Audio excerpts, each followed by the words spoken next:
Yes बेटा। प्यारे बच्चों, आज हम फिर से नई कहानी पढ़ेंगे। कहानी का शीर्षक है फैसला। मैत्रेयी पुष्पा जी द्वारा रचित यह कहानी है। महिला सशक्तिकरण पर आधारित है और कभी ना कभी जीवन में सभी के यह पल आता ही है जब हमें कोई बोल्ड डिसीजन जिसको कहते हैं, एक निर्णायक फैसला लेना होता है। तो जब आप कहानी पढ़ेंगे धीरे धीरे आप जानेंगे। कहानी के माध्यम से बहुत अच्छी, प्रभावी और हृदय स्पर्शी कहानी है फैसला। और इसकी लेखिका है मैत्रेयी मैत्रेयी बोलेंगे आप इसको, पुष्पा। तो यह जो चित्र बना हुआ देख रहे हैं यह मोतीकर्ण एवं सत्यनारायण लालकर्ण जी द्वारा चित्रांकित किया गया है, बनाया गया है।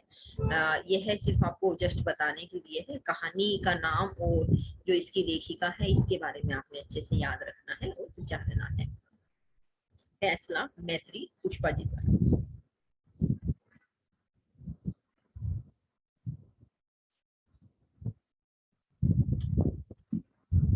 आइए अब हम आज कहानी शुरू करते हैं। आदरणीय माँ साहब, आप इसको पढ़ रहे होंगे मास्टर साहब कहना चाहते हैं। जब हम अपनी बोलचाल की भाषा होती है तो उसमें हम थोड़ा बहुत कुछ अक्षरों को, जैसे डॉक्टर साहब को हम डॉक्टर साहब कह देते हैं, माँ साहब।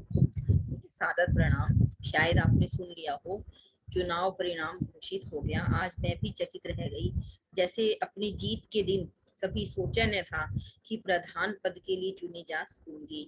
कैसे मिले इतने वोट। अब ये देखिए, ये जो कहानी है इसके माध्यम से जो ये आपने शुरू में परिचय है, ये है एक पता चला है कि कोई महिला जो है प्रधान पद के लिए चुनी गई है। चुनाव का नतीजा आ गया, उसको हैरानी की कैसे मिले इतने। अब आगे हम कहानी पढ़ेंगे कि कारण समझ आया जब मैंने औरतों को प्रसन्न देखा, बहनों को धन्यवाद देने में पथनवारे जा पहुंची। ये जगह का नाम है पथनवारे। वैसे मेरा वहां जाना ठीक नहीं माना जाता। रणवीर तो कह ही चुके थे कि तुम अब सिर पर तसला धरे नहीं सोती, आखिर प्रमुख की पत्नी हो। जब मैं प्रधान बन गई तो हर जगह उनका और हमारे गांव का सम्मान बढ़ गया। मैं गांव की औरतों से दूरी बनाए रखने के आदेश तले दबने लगी, पर मैं उनके बीच पहुंच ही जाती। अब देखिए लेखिका ने किस तरह से यह कहानी रची है, बताया जा रहा है।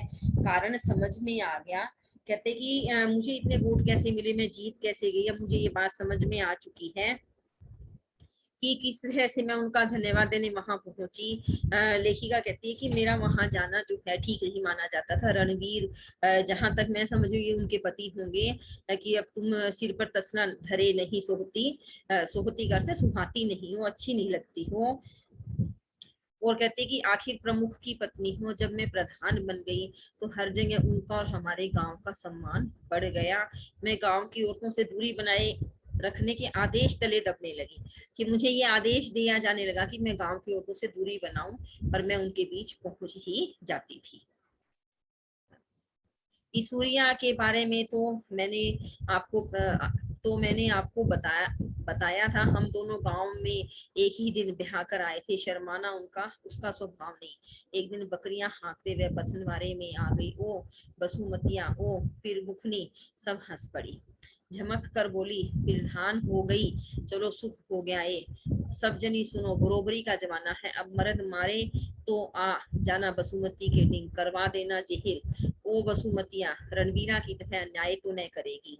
मेरे मर्द ने पीटा था तो रणवीर को कागज मैंने खुद पकड़ाया था। रना ने कागज दाब लिया, मर्द फिर चढ़ाया छाती पर। देखिए इसमें स्त्री और पुरुष के रिश्तों के बीच में गांव का सा वातावरण है।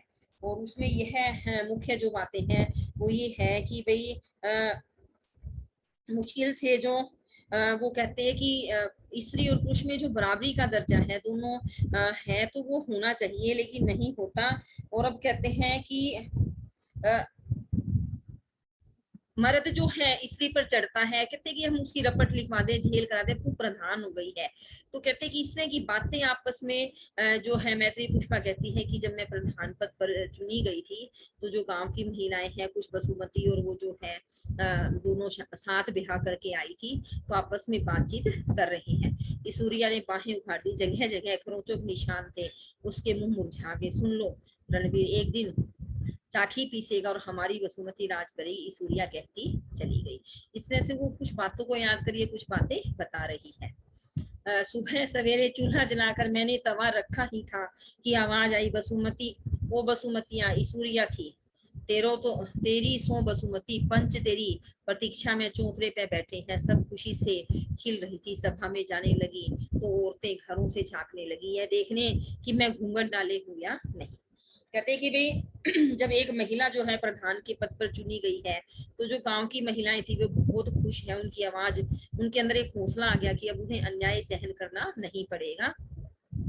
साथ में जाने लगी तो औरतें घरों से झांकने लगी कि मैंने घूंघट डाला हुआ नहीं, क्योंकि उनको लगता है कि भी इस काम में जो है किस तरह से वो काम करेगी, किस तरह से पुरुषों के साथ बराबर कंधे से कंधा मिला करके वह बैठेगी।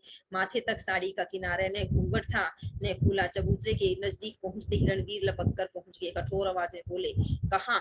उत्तर सूर्या ने दिया, पीरमुख जी, हम पंचायत में जा रहे हैं, रास्ता।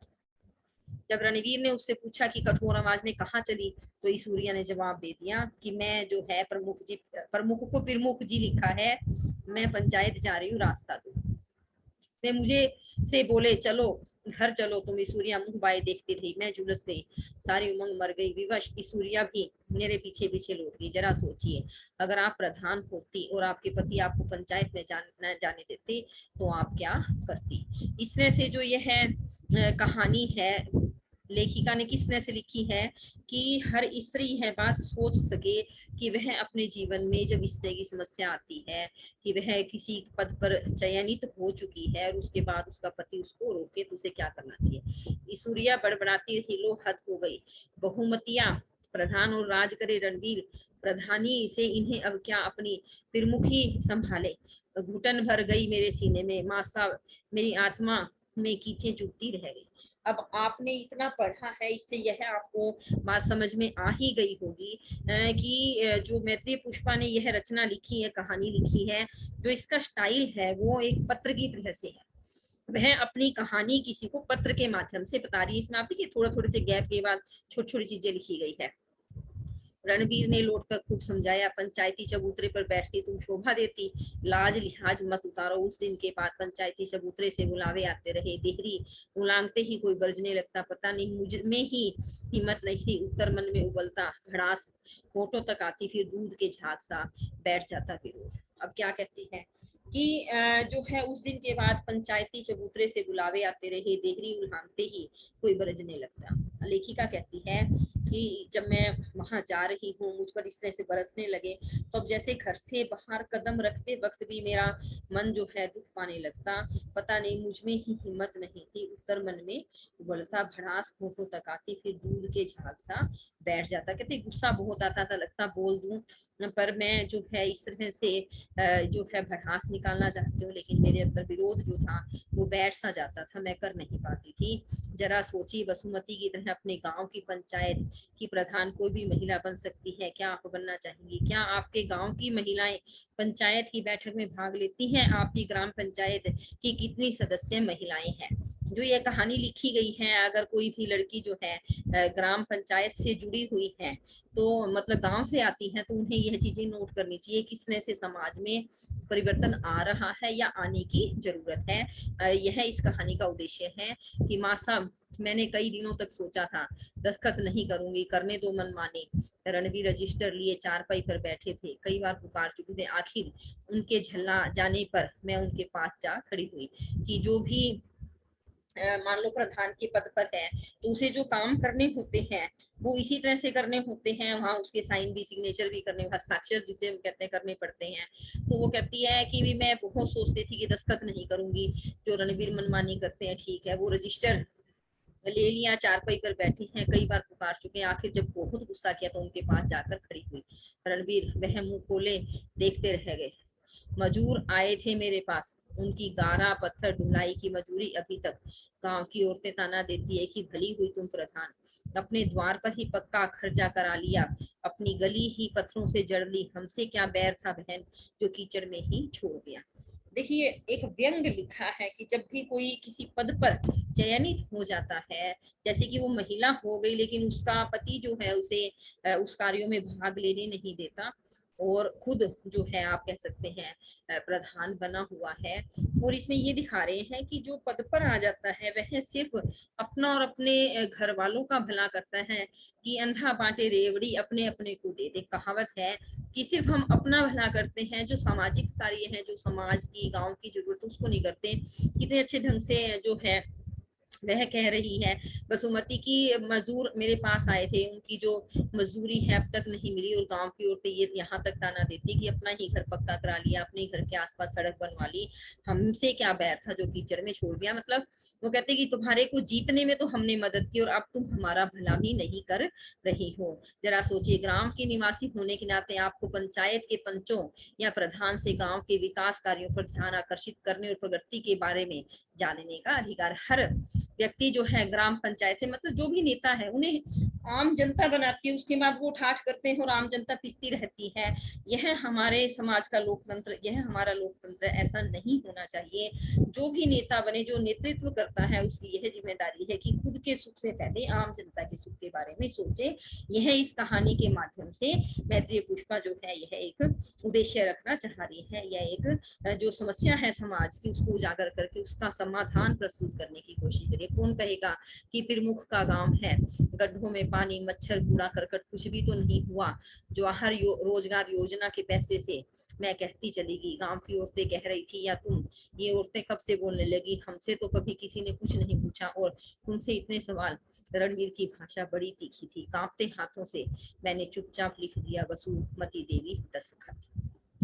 अब लेखिका कहती है कि मैंने अपने आप को बहुत रोका, मैं दस्तखत नहीं करूंगी, लेकिन मेरे जैसे कि वो तेज आवाज में पुरुष जब बोलता है तो स्त्री जो है वह टूट जाती है, थक जाती, मतलब वो पूरा हौसला नहीं जुटा पाती।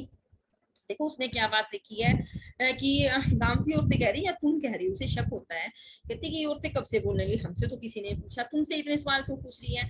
और जब उसकी भाषा बड़ी तीखी थी तो लेखिका ने देखिए क्या लिखा है, कांपते हाथों से मैंने चुपचाप लिख दिया कि बसुमती देवी दस्तखत।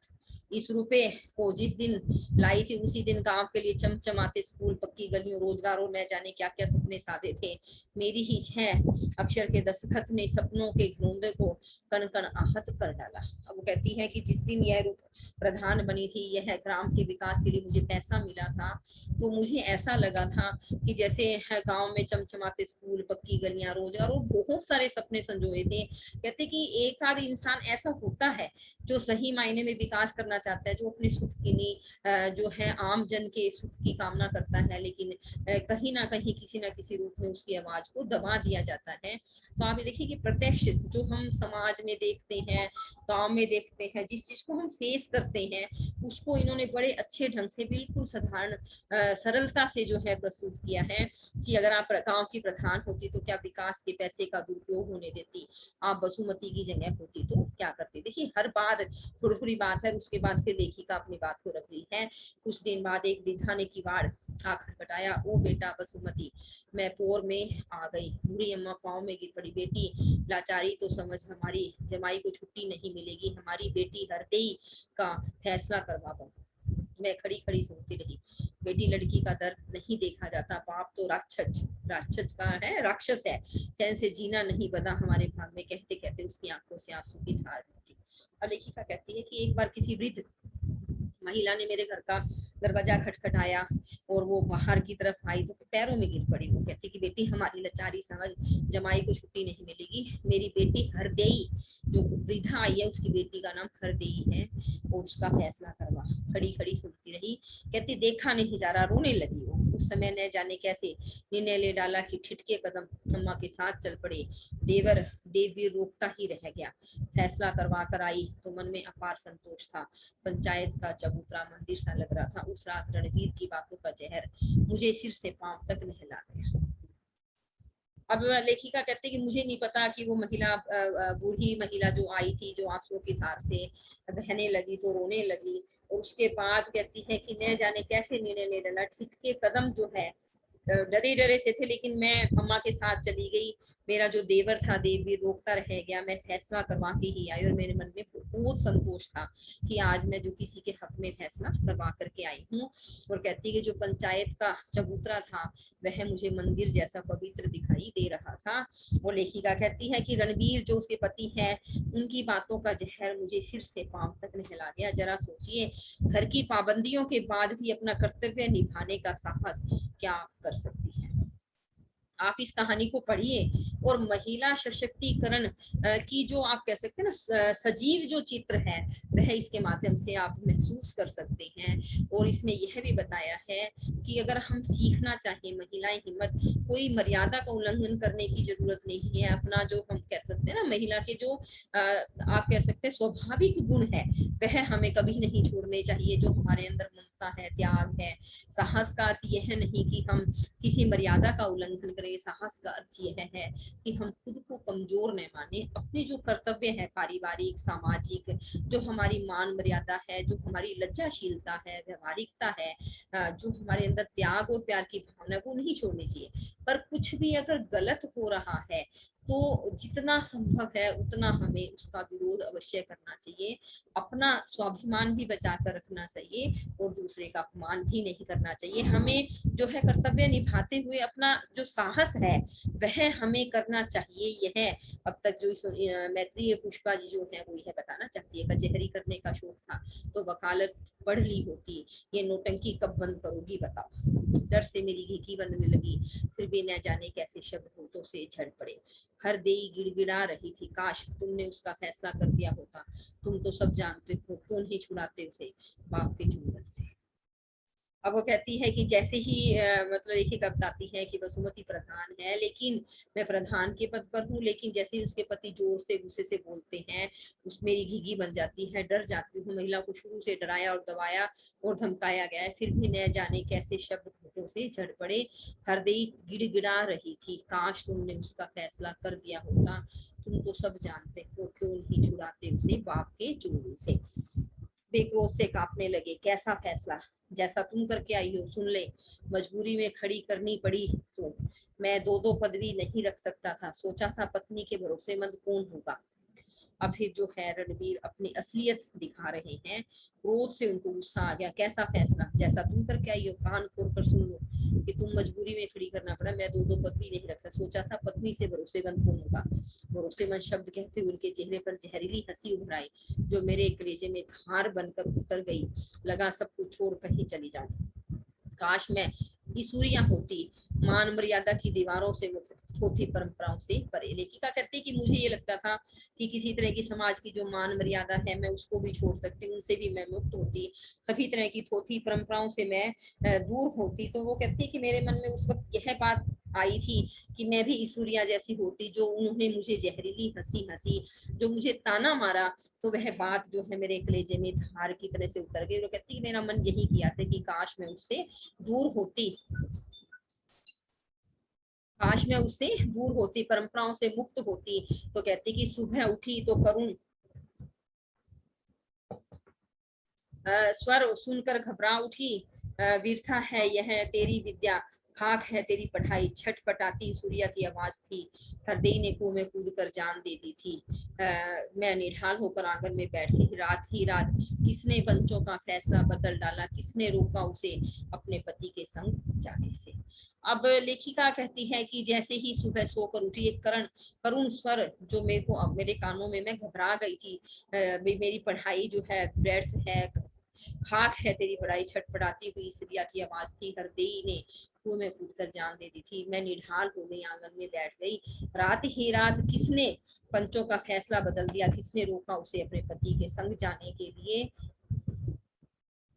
तो लेखिका इसके माध्यम से यह बताना चाह रही है कि जब गलत फैसला कर दिया जाता है अच्छे से, तो भी रातों रात किस तरह से फैसले बदल दिए जाते हैं जो इंसान की जिंदगी को खतरे में डाल सकते हैं। ऐसी स्थिति के अंदर जो है न्याय के ऊपर से इंसान का कैसे विश्वास हो जाता है वो बता रही है।